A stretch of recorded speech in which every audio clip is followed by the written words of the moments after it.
አመሰግናለሁኝ። አሁን ላይ እያጋጠመኝ ነገር ምንድነው? ቅድም ሰምተው ከሆነ ምናልባት ባለፈው የዓለም ዋንጫ ጊዜ አንድ ስታክ ነበረብኝ ኮፒራይት ማለት ነው። አሁን ደግሞ እንደነገርኳችሁም በምሳሌ ድራማ ሶስት ኮፒራይት እና ሁለተኛውን ስታክ አብርቶብኛል ማለት ነው። ያንን ነገር በምንድን ነው ማስተካከል የምችለው? ትናንትና ላይ ጭራሽ ላይቭ አላስገባ ብሎኝ ነበረ። በስትሪም ያርድ ነበር ላይ የገባው ትናንትና። ዛሬ ግን ያው አስገብቶኛል፣ ከፍቶልኛል። ቫይራል አይደለም እንደ በፊቱ። ያኔ በፊት ላይ የተወሰነ 700ም 800ም ይታይ ነበረ። ሰሞኑ በጣም ወርዷል ማለት ነው። ከዚህ ከስታኩ በኋላ አላየሁትም ነበረ። እኔ ለቅቄ ከስራው አንፃር ቢዚም ስለሆንኩኝ እንትን አለ ቼክ አላደረኩም ነበረ። ምንድን ነው የገጠመው ብዬ ገብቼ ቼክ ሳደርግ ሁለት ስታክ አለ የሚል ነገር አየሁኝ ማለት ነው። እና ለማስተካከል ሞክሬ ነበረ፣ ግን በእኔ አቅም የሚሆን አይደለም ያን ማድረግ ማለት ነው። ምናልባት የምሳሌ ድራማን በደንብ ተከታትሎ የሚሰራ ሰው ቢያገኝ ይመለሳል ብዬ አስባለሁኝ። ምናልባት ሰዎቹ ካነሱልኝ ማለት ነው። እና በዚህ ጉዳይ ምን ትመክረኛለህ? ሁለተኛ ደግሞ ይመስለኛል የዛሬ ወር አካባቢ አንድ ስክሪንሾት ልኬልህ ነበረ። እሱን ነገር አይተህ መልስ ሰጥተኸኝ ነበርና ያ ነገር እስካሁን ድረስ እንትን ነው የሆነልኝ ማለት ቀጥታ እሱ ነገር በውስጥ ብናወራ ይሻላል። በውስጥ ልክልሃለሁ በድጋሚ እና እስኪ ስለ ስታኩ ምን ትለኛለህ? እሺ አመሰግናለሁኝ።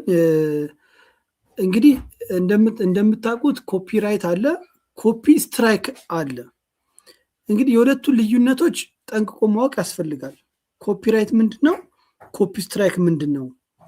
ለምሳሌ ኮፒራይት ማለት የሰው ቪዲዮ ለምሳሌ ሙዚቃ ሊሆን ይችላል፣ ቪዲዮ ሊሆን ይችላል፣ ታምኔል ሊሆን ይችላል።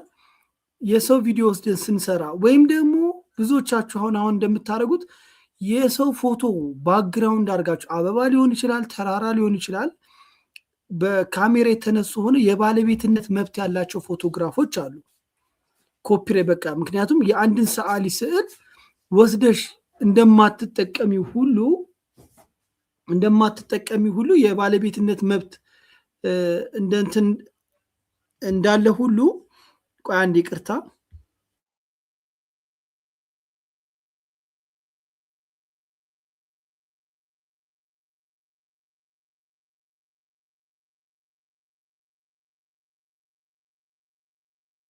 ለማንኛውም ይመለሳል። አውራ እኔ እስከዚያ ላውራ። የማርያም እንዴት ነሽ?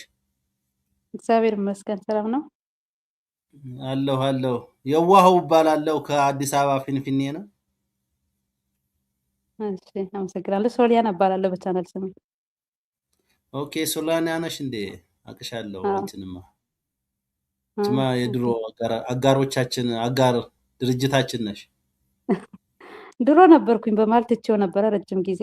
አጋጣሚ ደግሞ የሚገርም ከአውራ ጋር ነው። አውራ አሁን ቅርብ ጊዜ ቴሌግራም ላይ ግሩፕ ምናምን የከፈቱ ሰዓት ነው ድጋሚ እንትን ያልኩትኝ መንቀሳቀስ የጀመርኩት እንጂ ትቼው ነበር በጣም። ከባድ ነው በእርግጥ ይሄ ስትራይክ እና ኮፒራይት እንኳን ችግር የለውም። ስትራይኩ ግን እንዴት እንደምታነሽው እንግዲህ አውራ እንትን ይለዋል። ግን በጣም እነሱን ካልተገኙ ወይም እነሱ ኤክስኪውዝ ካላደረጉ ፈጣሪ ወይ ሶስተኛውን አታምጣብኝ እያልሽ መቆየት ነው እንጂ ከባድ ነው ትንሽ። ለማንኛውም ከዚህ በኋላ ተመሳሳይ ቪዲዮዎች ካሉ ሌሎቹን የነሱ ያልሆኑ ካሉ እነሱን አሁን ወይ ከዚያ አካባቢ ማጥፋት ያስፈልጋል። ኮፒ ናቸው ብለሽ ያሰብሻቸው ኢሜል በኢሜሉን ታውቂዋለሽ መቼም የነሱ ነው የሚሆነው። ከዚያ ውጭ ያሉትን አሁንም ሌላ ሰው እንዳይልክ በዚህ ክፍተት መጠንቀቅና መጠበቅ ነው። እንግዲህ አውራ ምናልባት የሚለው አዲስ መፍትሄ የመጣ ነገር ካለ ነው። ትንሽ ራቅ ብያለሁ። አውራ ተመልሷል። እሱ እስኪ ሐሳብ ይስጠን። እሺ ያው እኔ እንግዲህ ቅድም ስለ የነበረ ኮፒራይትንና ስትራይክ ሰው የለየው ስላልሆነ ነው። እንግዲህ ስለተነሳም ከተነሳም አይቀር እንትን ማለት ስላለብኝ ነው። እንግዲህ አዲስ የመጣችሁ መንትዮቹ ይርገድና ኢንፎቴመንት ከልብ አመሰግናለሁ። እግዚአብሔር ያክብርልኝ ስለመጣችሁ አመሰግናለሁኝ፣ አብራችሁን ስላላችሁ ማለት ነው። እንግዲህ ምንድነው ኮፒራይትንና መጀመሪያ እንለያቸው። ኮፒራይትና ኮፒ ስትራይክ የሚለውን ግልጽ አድርገን እንየው። ኮፒራይት ማለት ለምሳሌ እኔ የጋሽ ጥላሁንን የቴዲ አፍሮ ሙዚቃ ብጠቀም ኮፒራይት ሊይዘኝ ይችላል ከአንዳንድ፣ ምክንያቱም የባለቤትነት መብት ካስመዘገቡ ማለት ነው።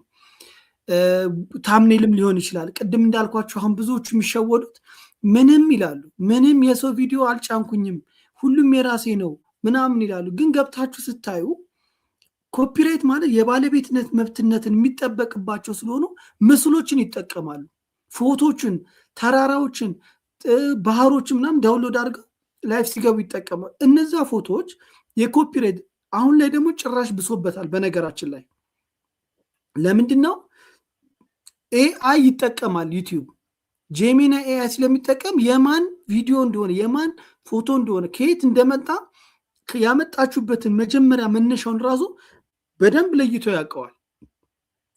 ስለዚህ ኮፒራይት ሲባል በቃ ይሄ ባለቤት አለው፣ ኮፒራይት የተመዘገበበት ነው፣ መጠቀም አትችሉም ነው። ሙዚቃ ከሆነ አሁን ሙዚቃ እዚህ ጋር ቢገባብኝ ከዚህ ደቂቃ እስከዚህ ደቂቃ ኮፒራይት አለ፣ የሰው ሙዚቃ ተጠቅመሃል አውጣ ይለኛል። እድሉን ይሰጠኛል ለማውጣት፣ ቦታዋን፣ ሰዓቷን፣ ሰከንዷን ጠቅሶ ማለት ነው፣ የማን እንደሆነ መች እንደተሰራ ጠቅሶ እድል ይሰጥሻል እንድታጠፊ። ትልቁ ነገር የሚመጣው ደግሞ ስትራይክ ላይ ነው ማለት ነው። ስትራይክ ማለት ለምሳሌ ዩቲዩብም ዝም ብሎሻል፣ ሌላውም ዝም፣ እኔ ያየሁትኝ እኔ ባለቤቱ እኔ ነኝ ሳየው ምን እላለሁ ለዩቲዩብ ይሄ የኔ ስራ ነው ብዬ ለዩቲዩብ ምን አደርጋለሁ? ያለ ፍቃዴ ሳታስፈቅደኝ እኔ ነኝ የምጠይቀው ማለት ዩቲዩብ ሳይሆን የኮፒራይቱ ዩቲዩብ ራሱን አንሺ ይሄን እንደዚህ ሰው ነው የሚልሽ። ስትራይኩ ግን እኔ ነኝ የምልክብሽ። በቃ ይሄ የኔ ስለሆነ የኔን ስርዓት ወስዳ ተጠቅማለች ብዬ ምን አደርጋለሁ? ለአንቺ ለዩቲዩብ አመለክትብሻለሁ። ከዛ ዩቲዩብ አንቺ ጋር ይመጣና ምን ይልሻል መሰለሽ? በዚህ ቀን የለቀቅሽው እንዲህ በሚል ርዕስ የለቀቅሽው ቪዲዮ እከሌ የኔ ነው ብለዋል፣ ስትራይክ ተልኮብሻል፣ ይነሳልኝ የሚል ጥያቄ ተልኮብሻል። ስለዚህ ምን ትያለሽ ብሎ አንቺን ይጠይቅሻል ማለት ነው። አንቺ ነሽ መልስ የሚጠብቅ። የኔ ነው የምትይ ከሆነ አፒል አድርጊ ይልሻል። አፒል አድርጊ ማለት ኖ አይ የኔ ነው እነሱ የነሱ አይደለም ይገባኛል የምንለው ክርክር አለ አይደለ? የኔ ነው የምንለው የኔ ነው ብለሽ አፒል ማድረግ ትችላለሽ።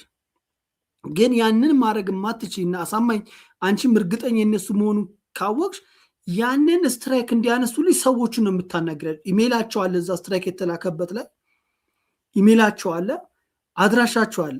እኔ አንዲት ልጅ ስሟን መጥቀስ አልፈልግም፣ ምክንያቱም እንዲጠቀስ ብትፈልግ ኖሮ ላይቭም ላይ ቪዲዮም ላይ ምናምን ስትሰራ ትናገረው ነበረ ለምን እንደተዘጋባት። ግን በሆነ ድራማ እንዲህ ተከታታይ ድራማ ስትሰራ 3 ስትራይክ ልከውበት ወደ 6000 ምናምን ሰብስክራይበር ያለው ቻናል ተዘግቶባታል።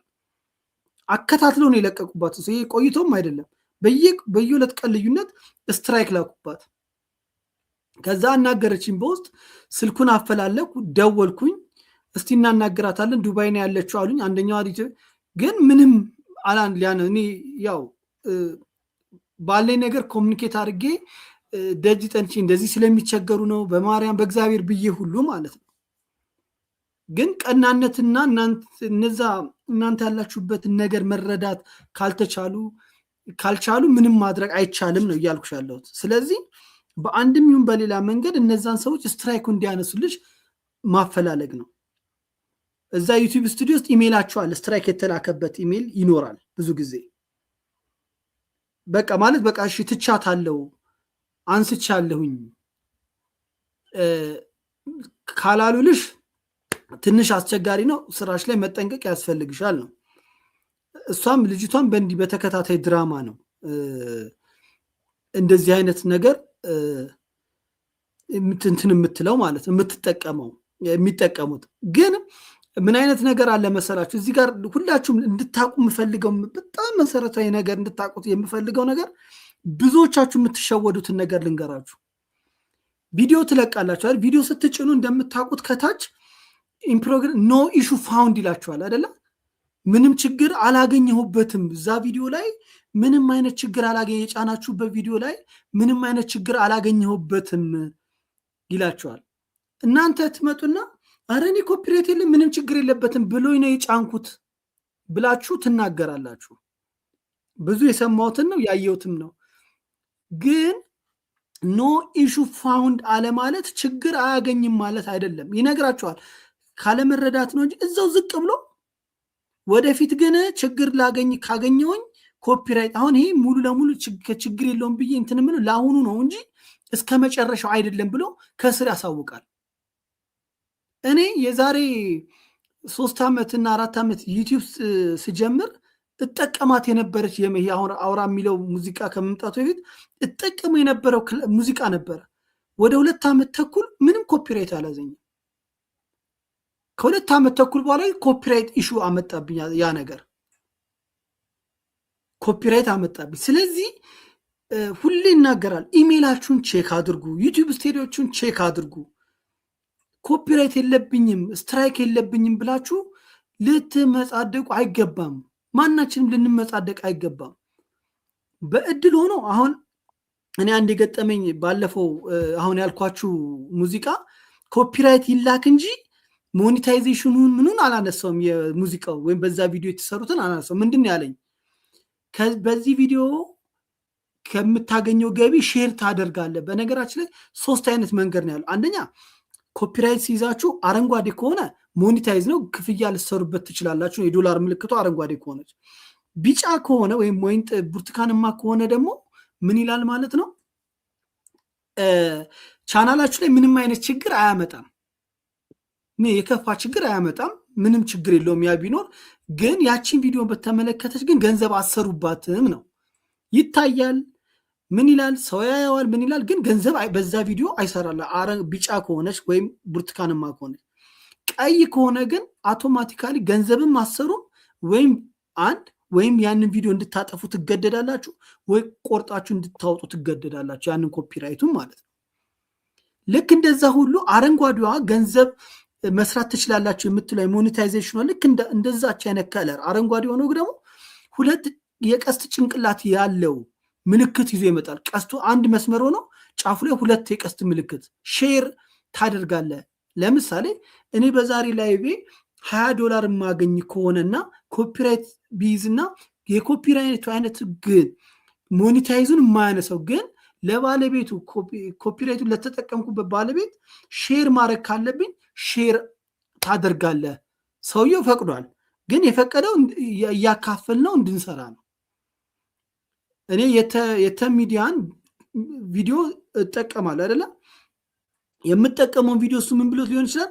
ይሄን ቪዲዮ የሚጠቀም ሰው በዚህ ቪዲዮ ተጠቅሞ በእኔ ቪዲዮ ተጠቅሞ ከሚያገኘው ገቢ ላይ ለእኔ እንዲያካፍለኝ ይፈልጋለሁ ብሎ ከሆነ የለቀቀው ኮፒራይት አይዘኝም፣ ግን በዛ ቪዲዮ በማገኘው ገቢ ላይ እሱም ተካፋይ ይሆናል ማለት ነው።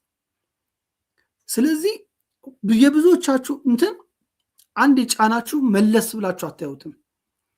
አንዳንዱ የሚገርመኝ ነገር ልክ ቀኑ ሲደርስ ስትራይክ ተልኮባቸው በዚህ ጊዜ ውስጥ ይላቸዋል። አሁን ስትራይክ በዚህ ጊዜ ውስጥ ምላሽ እንድሰጡ ይጠበቅባቸዋል ይላል ከመቀጣታችሁ። ምክንያቱም ሰው እኔ ስትራይክ ስለላኩ ብቻ ትክክለኛ ባለቤት ነኝ ማለት አይደለም።